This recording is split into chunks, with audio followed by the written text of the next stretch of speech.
नमस्कार. मी डॉक्टर अश्विनी देशमुख, स्त्रीरोग व वंध्यत्व निवारण तज्ञ.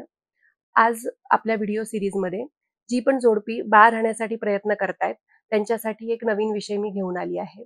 आता ज्या पण महिला बाळ राहण्यासाठी प्रयत्न करत असतात, त्यांना नेहमीच त्यांची पिरियडची तारीख जवळ आली, की एक प्रकारची हुरहूर मनात लागलेली असते, की त्यांना टेन्शन येतं, की आता काय होईल? पिरियड मिस होतील का? किंवा मग मिस होण्याआधी सुद्धा अशी काही लक्षणं मला दिसतील का, ज्याच्यामुळे माझ्या लक्षात येईल, की मला प्रेग्नन्सी राहिली आहे. तर याच विषयावरती आज आपण चर्चा करणार आहोत. तर त्यासाठी आधी आपण सुरुवातीला बघूयात, की गर्भधारणा होते म्हणजे नक्की काय होतं?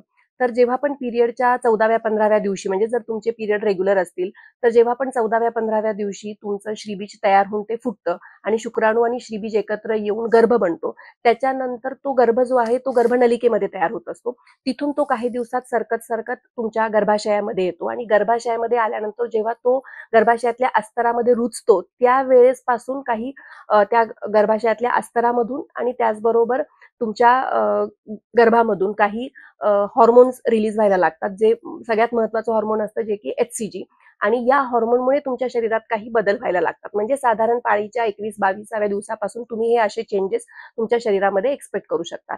त्याचबरोबर जे श्रीबीज तुमचं फुटलेलं असतं त्याच्यातून सुद्धा एक हॉर्मोन, ज्याला आम्ही कॉर्पस ल्युटियम म्हणतो, त्या कॉर्पस ल्युटियम मधून सुद्धा एक हॉर्मोन बाहेर पडत असतं, ज्याला आम्ही प्रोजेस्टेरॉन म्हणतो. तर या प्रोजेस्टेरॉनमुळे सुद्धा तुमच्या शरीरात काही बदल होत असतात. तर हे बीटा HCG हॉर्मोन आणि प्रोजेस्टेरॉन हॉर्मोन यामुळे तुमच्या शरीरात तुमच्या पाळीच्या म्हणजे जर तुम्हाला बाळ राहिलं असेल तर तुमच्या पाळीच्या 22व्या 23व्या दिवसापासूनच तुमच्या शरीरात काही चेंजेस व्हायला लागतात. ते हलके असतात, प्रत्येकालाच ते जाणवतील असे नाही, पण बऱ्याच वेळा 50 ते 60% महिलांना त्यांच्या शरीरात हे चेंजेस जाणवू शकतात.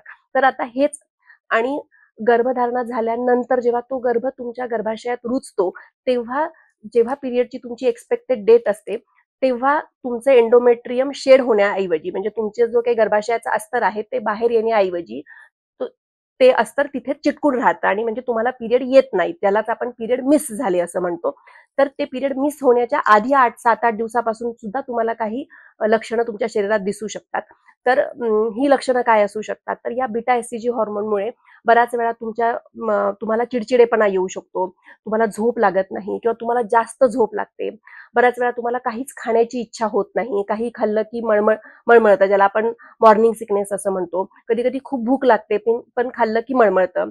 बऱ्याच वेळा तुमचं प्रोजेस्टेरॉन हॉर्मोनमुळे तुमचं पचन स्लो झालेलं असतं आणि त्याच्यामुळे तुम्हाला ऍसिडिटी तुमची वाढू शकते.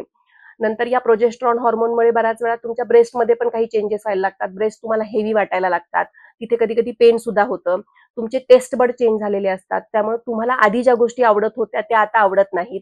नंतर बऱ्याच वेळा तुमचं जे इंटेस्टायनल मोशन आहे ते स्लो झालेलं असतं आणि त्यामुळे पचन स्लो झाल्यामुळे कॉन्स्टिपेशन म्हणजे हार्ड स्टूल होण्याचा, पोट साफ न होण्याचा त्रास सुद्धा या दरम्यान बऱ्याच महिलांना होऊ शकतो. तर अशा प्रकारचे वेगवेगळे चेंजेस महिलांना या दिवसांमध्ये दिसू शकतात.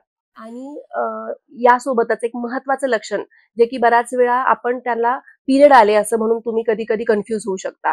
जेव्हा पण तुमचा हा गर्भ तुमच्या गर्भाशयामध्ये रुजत असतो, तेव्हा त्याचा रक्तपुरवठा म्हणजे गर्भाशयाच्या आजूबाजूला नवीन धमन्या तयार होतात, ब्लड वेसल्स येतात आणि त्याच्यामुळे कधी कधी तो गर्भ रुजत असताना तुम्हाला थोडंसं ब्लिडिंग होऊ शकतं, ब्लिडिंग किंवा स्पॉटिंग. आणि बऱ्याच महिला हे पिरियड आले असं त्याच्यासोबत कन्फ्युज होऊ शकतात, पण यालाच आपण इम्प्लांटेशन ब्लिडिंग म्हणतो.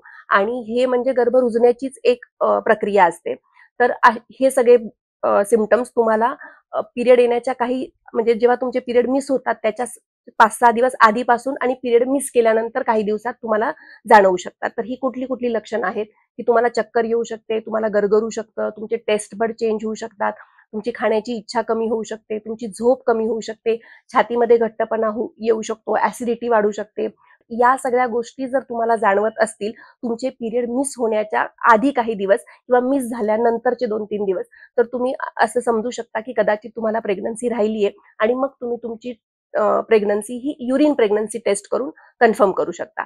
आता बऱ्याच वेळा यातले काहीच सिम्पटम सुद्धा काही महिलांना दिसत नाहीत. म्हणजे काही महिला अगदी त्यांना कुठलेच सिम्पटम्स नसतात, फक्त त्यांचे पिरियड्स मिस झाले. तर मग पिरियड मिस झाल्यानंतर तुम्ही सगळ्यात पहिल्यांदा कसं कन्फर्म कराल की तुम्हाला प्रेग्नन्सी राहिली आहे? तर त्याच्यासाठी तुम्ही तुमच्याकडे 2 ते 3 टेस्ट असतात. सगळ्यात महत्त्वाची जी घरेलू टेस्ट आहे, जी युरिन प्रेग्नन्सी टेस्ट, जी तुम्ही घरी सकाळी जे सकाळचं युरिन असतं ते युरिन घेऊन तुम्ही ती किटवरती ती टेस्ट करू शकता, ज्याला आपण युरिन प्रेग्नन्सी टेस्ट म्हणतो. त्यानंतरची अजून एक टेस्ट आहे जी आपण ब्लडमधून करतो, ज्याला आम्ही बीटा एचसीजी टेस्ट म्हणतो. बीटा एचसीजी हॉर्मोन मी जे तुम्हाला सांगितलं की जे गर्भातून रिलीज होत असतं, ते हॉर्मोन आपण आपल्या ब्लडमध्ये टेस्ट करतो आणि त्याच्यामुळे आपल्याला कळू शकतं की ती जास्त कन्फर्मेटरी टेस्ट आहे बीटा एचसीजी ब्लडमधून करण्याची. आणि त्याच्यानंतरची अजून कन्फर्मेटरी टेस्ट, आणि ज्याच्यामध्ये तुम्हाला हे पण कळतं की आपला गर्भ नक्की गर्भाशयात आहे का, की कधी कधी तो गर्भनलिकेत राहिला आहे का, तर त्याचं लोकेशन डिसाईड करण्यासाठी, बाळाचे ठोके आलेत का हे बघण्यासाठी त्याच्यानंतर अजून पुढची कन्फर्मेटरी टेस्ट म्हणजे सोनोग्राफी.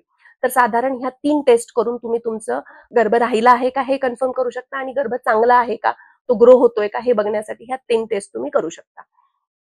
तर मला असं वाटतंय की जे पण कपल्स बाळ राहण्यासाठी प्रयत्न करतायत, त्यांनी बाळ तुमचे पिरियड जवळ आल्यानंतर कुठल्या कुठल्या गोष्टींवरती लक्ष ठेवावं आणि पिरियड मिस झाल्यानंतर कुठल्या टेस्ट कराव्यात, या गोष्टी तुमच्या लक्षात आल्या असतील. या संदर्भात तुमच्या मनात काही शंका असतील तर तुम्ही मला नक्की विचारू शकता. धन्यवाद.